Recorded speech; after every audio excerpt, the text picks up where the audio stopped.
Today on Brilliance Business TV, we have Brian Evans. Brian is a certified executive leadership, business and transformational life coach. For more than 15 years, Brian has coached clients and organizations representing 10 countries on 5 continents. He established his private practice in 2004. He is headquartered in Los Angeles with clients worldwide. Stay tuned.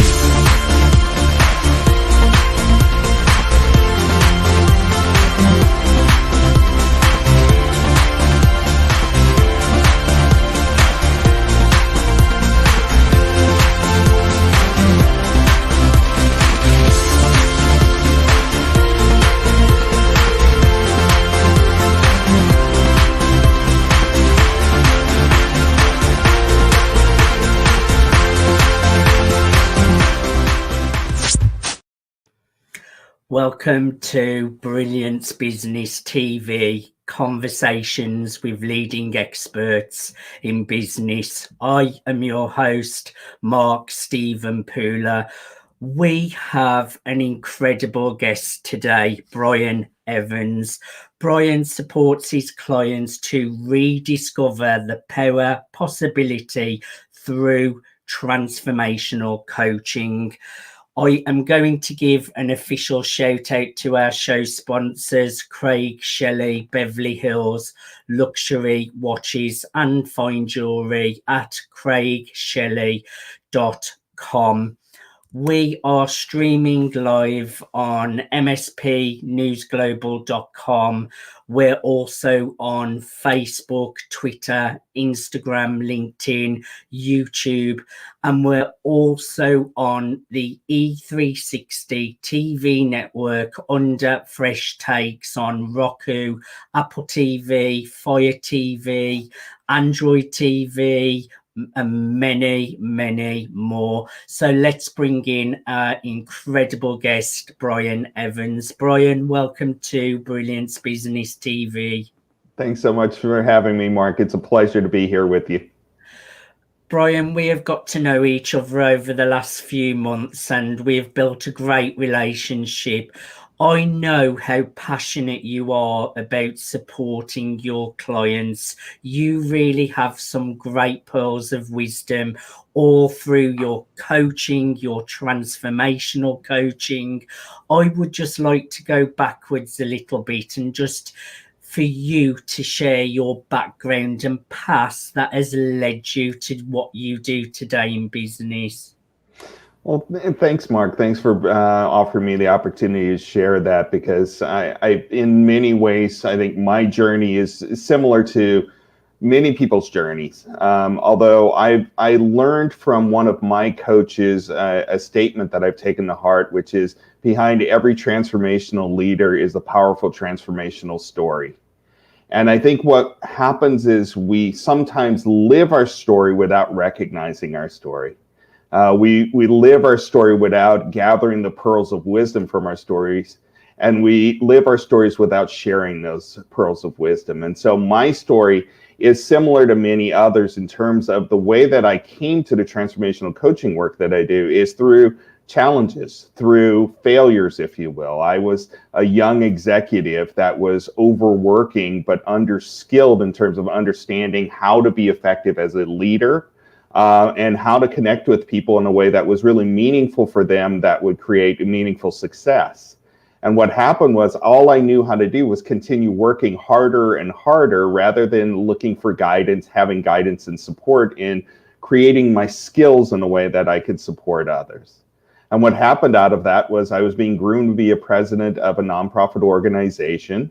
And over time, the management lost faith in me and I was actually fired from that position, which was definitely a setback. It was definitely a challenge. And yet what I found was that it was an opportunity, an opening for me to go into other work. And so I started working for a company called Franklin Covey.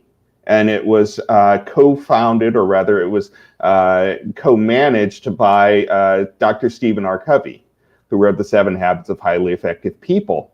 And during the time when I worked there, I had the opportunity to meet Dr. Covey and to ask him questions and to learn from him about a subject that was new to me, which was executive coaching. And what I realized, Mark, was that was the missing puzzle piece that I had when I was working as an executive. I was working very hard, but I didn't have anyone to guide me and support me and to help me see possibilities differently.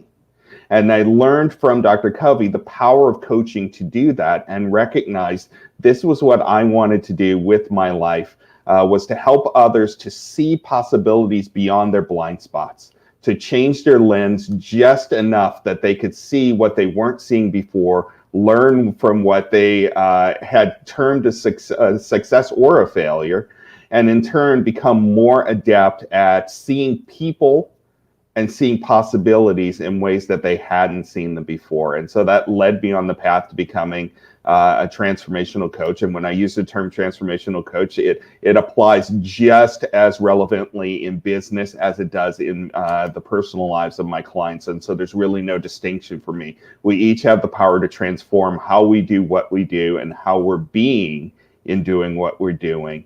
And that's what I lead and support my clients to do.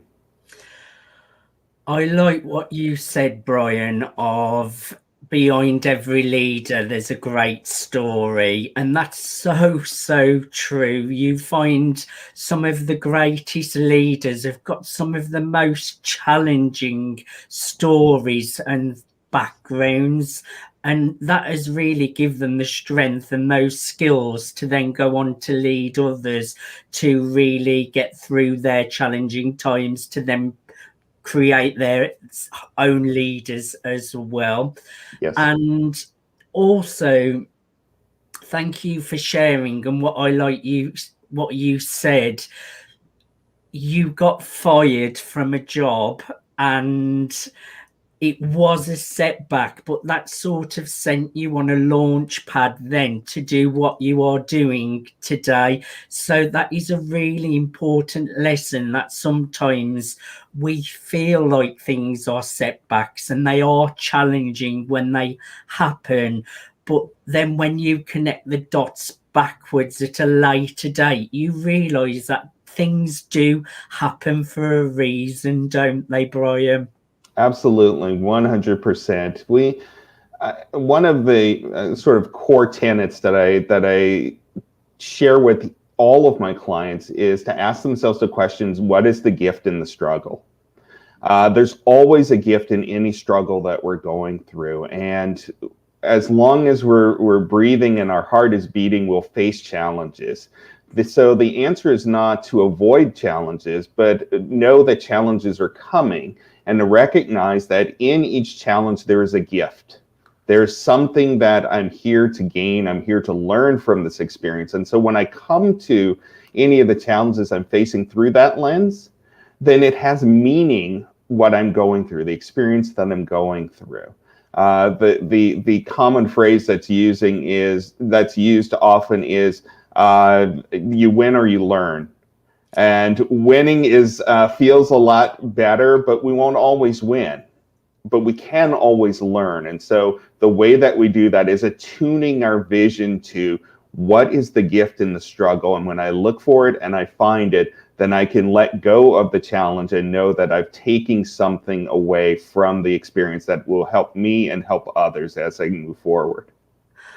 I like that, Brian. You either win or you learn. And that's a little bit of a mindset shift to, you could either look at it as you win or you lose, or what real leaders do is they look at it and say, well, you either win or you learn. Both ways you will grow. Tell us a little bit about your business, Brian, and all the amazing work that you do with your clients. Well, I absolutely love being a coach, being a transformational guide, working with such a wide variety of individuals. I've been fortunate to work with everyone from high-level executives at international companies to stay-at-home moms and pops that are trying to create their way in the world. And the through line, Mark, that ties all of these together is that everyone has a vision for what they want for their life. And it can be very difficult to recognize in any moment that I'm not who I want to be or where I want to be in my life, whether that's as an executive leading others, whether that's as an individual with a grand idea, but don't know the roadmap of how to make that, have that grand idea come into reality. Whether it's someone navigating a health challenge or relationship challenge, a financial challenge. Certainly all of these have come forward in the last year and a half as the work for each of us to do to find not only the peace of mind within ourselves as we go through the challenges, but also to rediscover that possibility that we live not in a world of fixing and doing, but in a world of dreaming and allowing the vision to come forward, allowing the possibility to come forward. Yes, it takes hard work to actualize that vision, actualize those possibilities.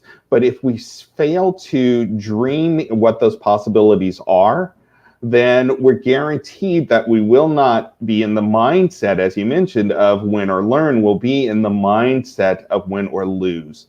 And we are predisposed to focus on loss over gain, loss over progress. And so some of the work that I do with my clients are, number one, what is your vision? If you don't know where it is that we're going in whatever facet, whatever lens you're traveling that, whether it's personal or business, then how will we know if we're moving towards it or not? And so establish the vision, live in the vision, rooted in the vision, and then create the structures and the strategies that actualize those. But it begins with the vision as the foundation, and then there's always the mindset work that goes along with this, because we will run into all of the things in our blind spot, our fears, our opinions, our programmings, our prejudices, our insecurities. That is part of our life. That is part of our human experience. And so having someone, and for my clients, having me to support them in identifying the vision, building the strategies and the structures, and then working with the mindset challenges that come along the way, that's proven invaluable. That has turned lead to gold, an alchemy for so many people. And if I can offer one thing, Mark, that for your listeners and your readers, that will make a biggest difference in your life, it is simply this: to destigmatize the word failure. We have so much energy around this word failure. I failed to do something. And so I would say destigmatize it, because if you're not failing, you're not attempting. You're not really striving to experience something great in your life. And to me, every single human being with a heartbeat has greatness within them that they are longing to create in some way, shape, or form. You can do that, but you will not do that without experiencing failure. So destigmatize that word and recognize that failing is a matter of failing forward into your next step towards where you want to go. We're speaking the same language, Brian. I have interviewed a lot of leaders like yourself, a lot of successful business leaders, and they all know the power of a vision, connecting with your future self, your vision for the future, and really connecting with that.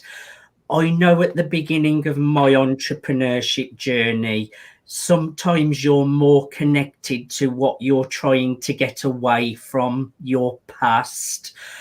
Now in my journey, I'm not connected to my past at all, Brian. I'm so connected to the future and the vision. I can't stress enough how important having your vision and knowing your vision is, and all successful people talk about this. And also at the start of my journey as well, sometimes you're that scared of failure or getting the word no, that can really hold up your journey in business and your personal life, dating, whatever it is you're trying to achieve.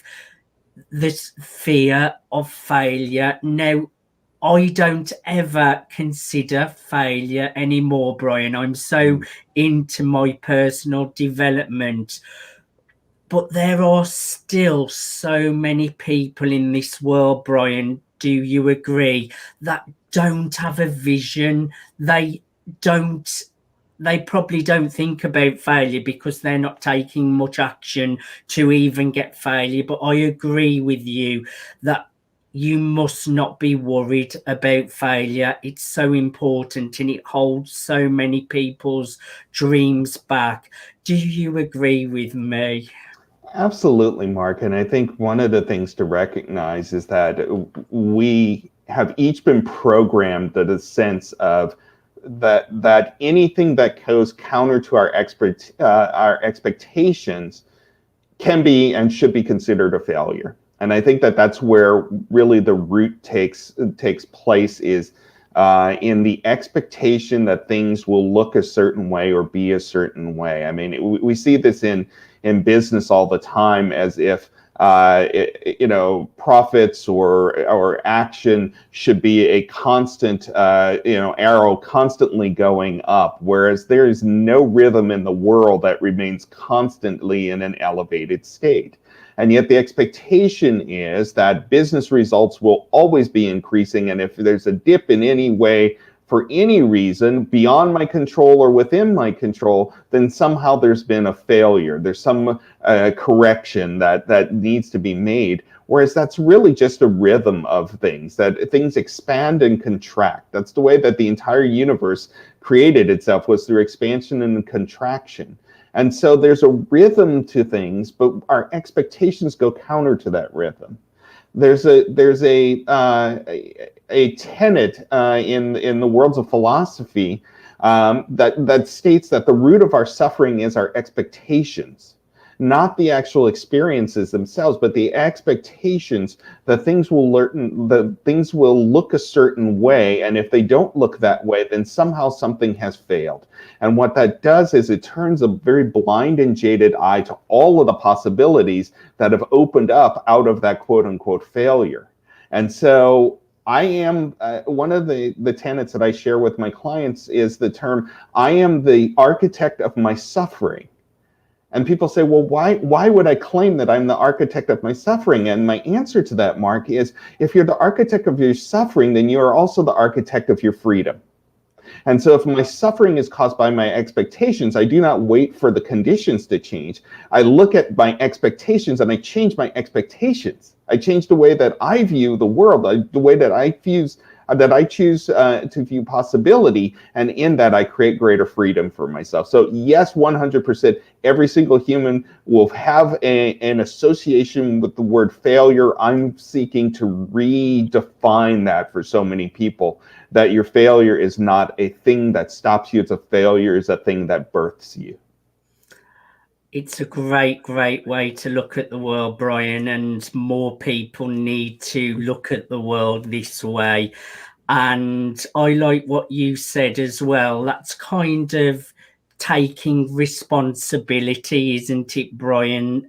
As you have to take the good and the bad and take responsibility for all of it. And that's what true leaders do. Yes. We're going to a commercial break, Brian, so stay where you are. We've got lots to chat about. Thank you, everyone, for watching part 1 of Brilliance Business TV. We are joined with Brian Evans. He has shared how he was fired from his job, which was a setback, but that led him onto a whole new path to what he does today in the world of transformational coaching. We have shared the importance of having a vision. We have shared why we should not be scared of failure. Join us after the commercial break.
Welcome back to Brilliance Business TV.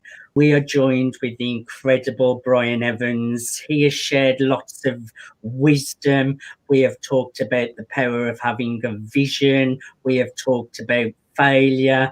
Brian, welcome back to Brilliance Business TV. Thank you, Mark. So we have had a really testing year and a half. Don't quote me on the exact timeline of that. The world has changed really fast, Brian. Probably the fastest change we have seen in a long time. Literally overnight, there were big changes. What are some of the challenges that your clients have been facing through these testing times, Brian? Well, I think what characterizes this experience as different than a lot of experiences many of us have had in our lifetime, Mark, is the universality of the fact that there's not a place on Earth that hasn't been touched by the experiences of the last year and a half, between varying states of shutdown, between people having to face their own health as a priority, whether it's by virtue of a healing experience having to do with the pandemic, or whether it's just the concern or fear or anxiety that's been created by not only the actual virus, but also all of the conditions and necessary limitations around that. The mental emotional health that many of us have had to navigate in ways that we hadn't had to navigate before. And what I share with my clients and others is that, again, what is the gift in the struggle? Certainly, this is a universal struggle with varying individual expressions. So even you and I, being in the US and the UK, we face different conditions having to do with this global pandemic.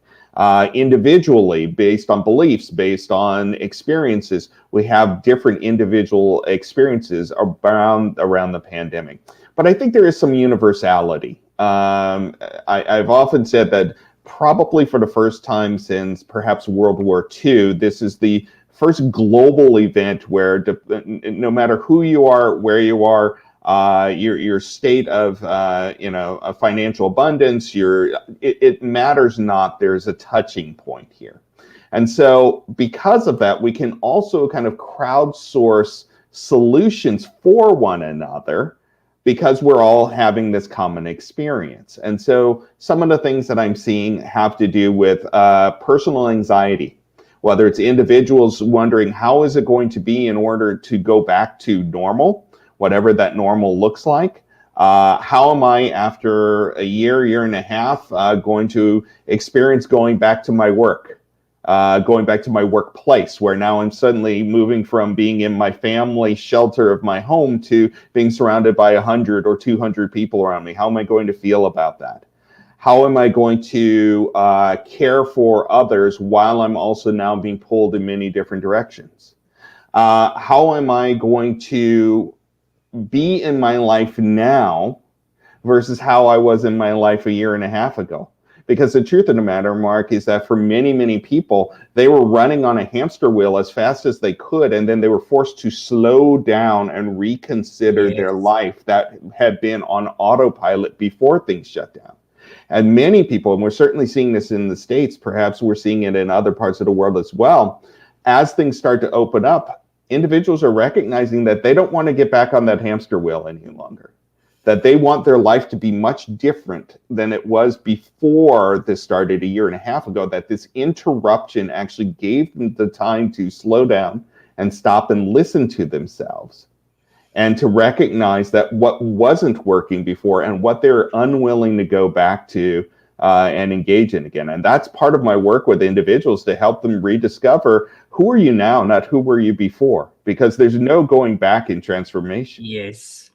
You've mentioned some great points there, actually. Fear was definitely a big thing of the pandemic. You also touched on mental health as well. But the big one I think you got spot on. People are changing, and for me, I realized I was all work, work, work. And like you mentioned earlier, Brian, you help people on a personal level and business. Both of those have to be in balance to be successful, Brian. And I think a good thing of the pandemic, it did make people reflect on their working lives. And myself now, I try to take weekends off and have family time and friend time. And I think you nailed that spot on. People don't want to go back to the way that they were before. What are some of the solutions and possibilities, Brian? Well, there's really three that I'll share with you, Mark. The first is, and you touched on it a moment ago, is that we had been looking at our work life and our personal life as separate. That somehow we transformed into a worker, whether that's a business owner, an executive, an employee, someone who's volunteering or working in a nonprofit, and our identity shifted and they were in opposition. Okay, here is what I do, but who am I in what I do?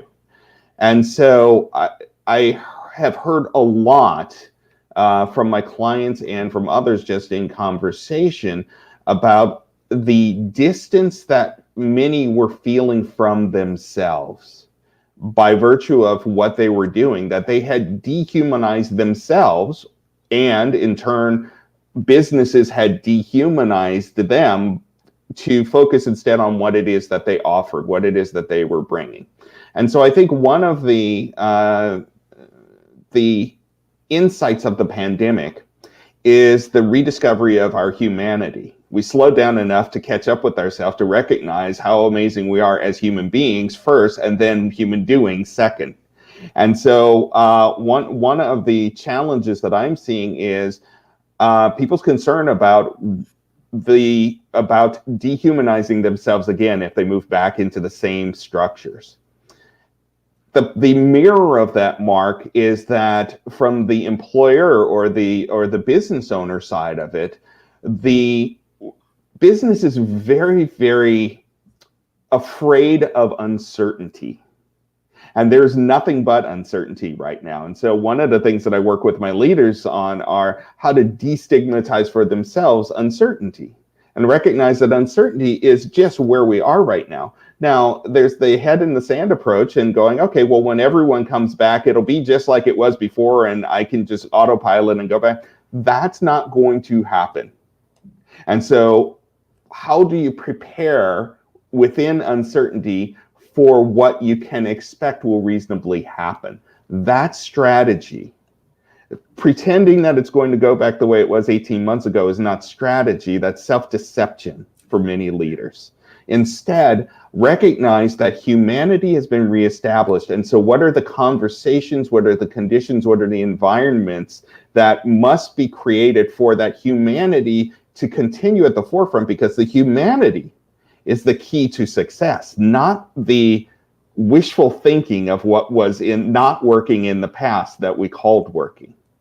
And so that's what I think are some of the biggest challenges I see from both the individual and the business side is how do I navigate this uncertainty? And my strongest suggestion would be you can do it alone, but it is harder. And so choose to work with someone who can support you, lead you, and guide you, reflect you, and open up questions and conversations so that you're not alone in dealing with the uncertainty, that you can actually discover the gold that's in that uncertainty. Beautifully said, Brian. And I do think some people still do feel like things are going to go back to the old way. And we all know we're never going back there. The world is a totally new place now, and I think there is so much positivity with the new change as well. Yes, there's been a lot of challenges and a lot of negative things happen, but there's so much positive moving forwards, and it's about embracing the new and doing the best we can in these new times. Now, everyone is a leader, Brian. That doesn't necessarily mean you have to lead a team. And we are all leading our own lives every single day. So the results you get from getting up, brushing your teeth, going out to work, we all lead our own lives. So I truly know we're all leaders. Leadership is really important moving forwards through this pandemic, and you're an excellent leader. You build up leaders as well. What are some of the qualities you think the 21st century leaders need to be effective, Brian? I know it's a big question. It is a big question, but it's an essential question, Mark. And what I've recognized in my work is we're now, a fifth of the way through the 21st century. And so there's definitely enough experience and data to show that how we thought and acted in the 20th century has changed. It's evolved. And one of the reasons that I use the term transformational coach is that transformation occurs on the individual and the collective level. So, and one of the hallmarks of transformation is there's no going back. When you have the caterpillar become the butterfly, the caterpillar can't decide midstream, I'm going to go back and just live my life as a caterpillar. The transformation is happening, and so we follow it to the outcome, which is the butterfly. So what's happening with each of us in leadership in our life is that we're recognizing that one quality of leadership is what we talked about in terms of the ability to see things not only as they are, but what possibilities exist beyond what I'm seeing right now. What is the gift in the struggle? What is the gold in the lead that can be transformed through alchemy? What is it that is coming forward now, as opposed to deceiving myself into thinking something different would be better? And so it's managing the expectations that we talked about earlier and recognizing that here's where I am right now. What good is present here?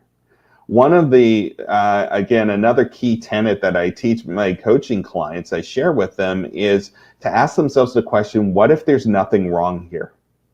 What if there's nothing wrong here? And that simple question turns our intention, turns our attention, and turns our intuition to look for the good that's present. So asking leaders to recognize that their work is not to solve anything.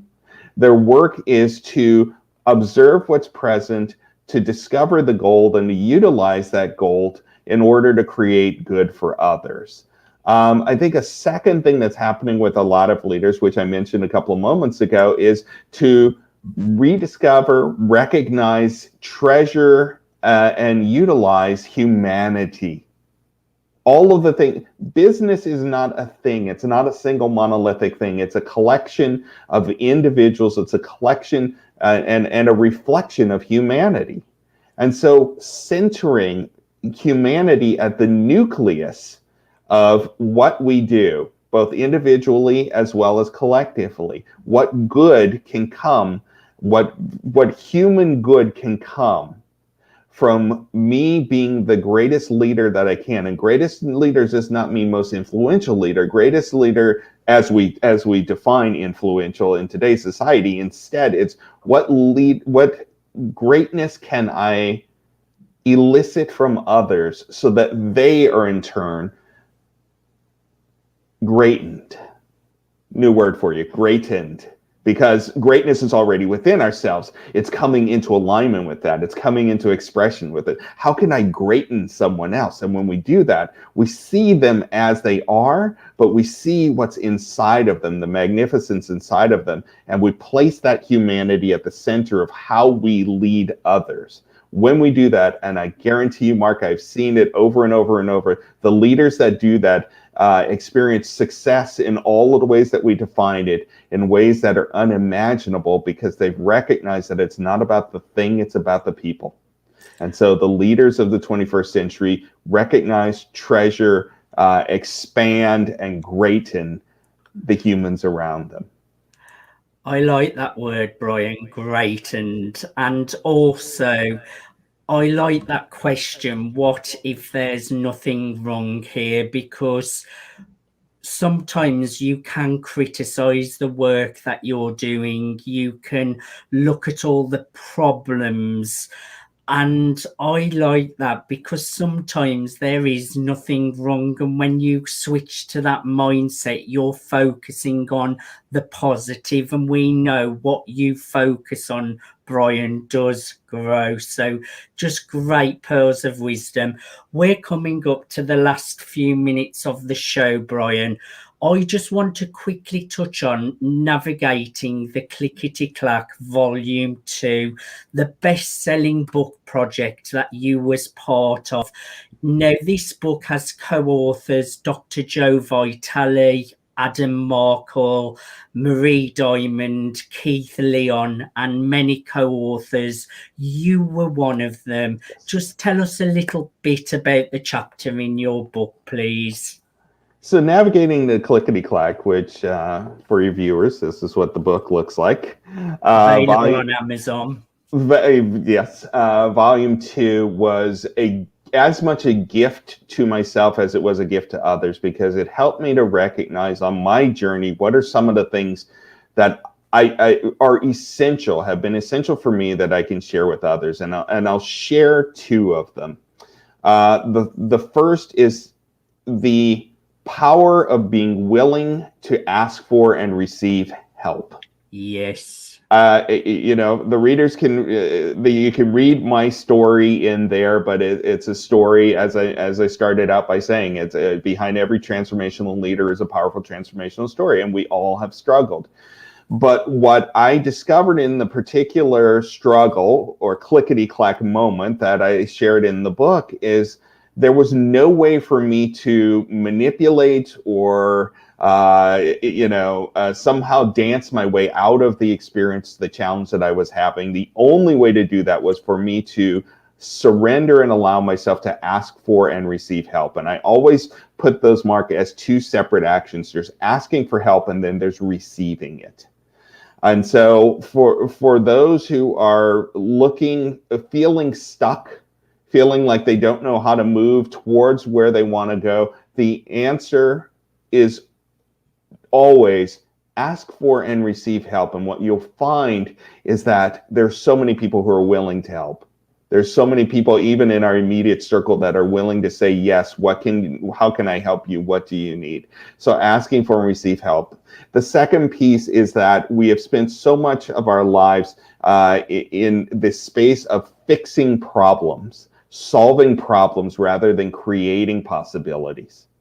And that there is a very different mindset when I solve a problem or I'm looking to fix a problem versus when I'm looking to expand and create possibilities, a totally different mindset. And the difference is, Mark, that creating possibilities, when I'm in that creative mind, it can solve problems. It can create solutions for me that solve the problems. But when I'm in a fixative mindset, I will never, ever, ever create a new possibility. So those are 2 of the things that I would share that people can immediately use to shift the trajectory of their life. If you're in crisis, you can move it to a peace of mind. If you're at peace of mind, but you want more, you can utilize those 2 strategies to really move yourself in the direction that you want to go. Navigating the ClicketyClack Volume 2. I would encourage everyone to get on Amazon, get a copy, and really, really study this book. There's so many great co-authors. You are bound to connect with one of them, and it can really help you to move forwards in business and in life. Brian, I have really enjoyed having a conversation with you. Now, you can connect with Brian at brianevanscoach.com. What kind of person, Brian, would you like to reach out to you? Who is your perfect person that may be watching today? Who is the ideal person to reach out to you? Well, I work with individuals and organizations. If someone is looking to create possibilities, transformational possibilities personally, I love working with individuals. For those who are leaders of organizations that want to perhaps shift the way that they are going to lead or coming into the next phase of our life together, I work with organizations around the world to do that. And so either of those are fine. But what's most important is, and if you're listening to this point or you recognize that I have a certain style as a transformational coach, it is very grounded and it's a grounded style, but it also lifts you higher into what's possible.